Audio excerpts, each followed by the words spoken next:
లేలేత వంకాయలతోటి ఎన్ని వెరైటీలు చేసినా కూడా అస్సలు బోరు కొట్టదు. కొత్తగా వంటలు నేర్చుకునే వాళ్ళకి, బ్యాచిలర్స్కి చాలా ఈజీగా, ఎంతో టేస్టీగా ఇవాళ మీకు నేను వెరైటీ వంకాయ రెసిపీ పట్టుకొచ్చా ఫ్రెండ్స్. సూపర్గా ఉంటుంది. రొట్టెల్లో కానీ, అలాగే వేడి వేడి అన్నంలో కానీ ఈ విధంగా ట్రై చేసి చూడండి. ముందుగా ఏం చేస్తారంటే, లేతగా ఉన్నటువంటి పొడుగు వంకాయల్ని తీసుకొని శుభ్రంగా కడిగేసేయండి.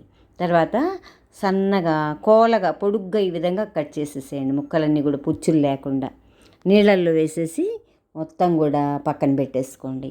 ఆ తర్వాత 2 పెద్ద ఉల్లిపాయలు తీసుకొని పొట్టంతా తీసేసి చిన్న చిన్న ముక్కలుగా కట్ చేసి పక్కన పెట్టుకోవాలి.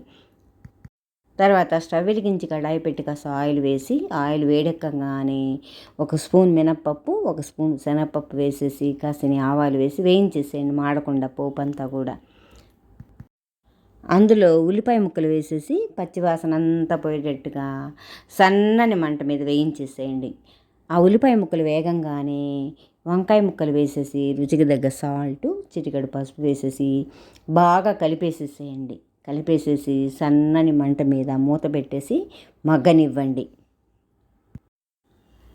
మధ్య మధ్యలో ప్లేట్ తీస్తూ కూరంతా కూడా కలుపుతూ ఉండాలి.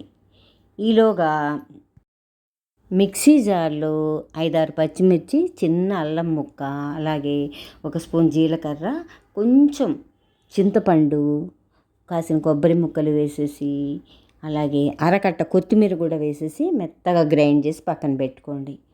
ఈ వంకాయలంతా కూడా మగ్గంగానే మిక్సీ బట్టి పెట్టుకున్నటువంటి ఈ కొత్తిమీర పేస్ట్ అంతా వేసేసి బాగా కలిపేసేయండి. అసలు ఎంత బాగుంటుందంటే అంత సూపర్గా ఉంటుంది వంకాయ రెసిపీ.